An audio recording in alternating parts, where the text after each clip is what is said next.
هالو هالو، لو أول مرة تشوفني فأنا إيسو ودي يومياتي، وقررت أجرب موضوع الروج ده، فجبت الروج القديم اللي عندي كله وأخدت البقية اللي فاضلة فيه وسيحتها على النار في الطاسة كده بالشكل ده.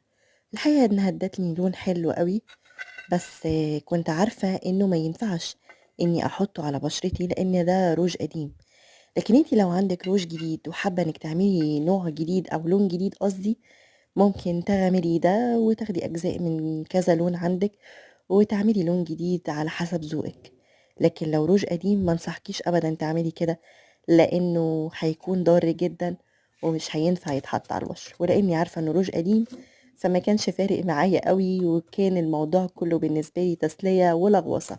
بس احنا ممكن نلون بيه حاجات تانية زي العجين الصلصال مثلا، او اي حاجة تانية نستفيد بيها غير بشرتنا.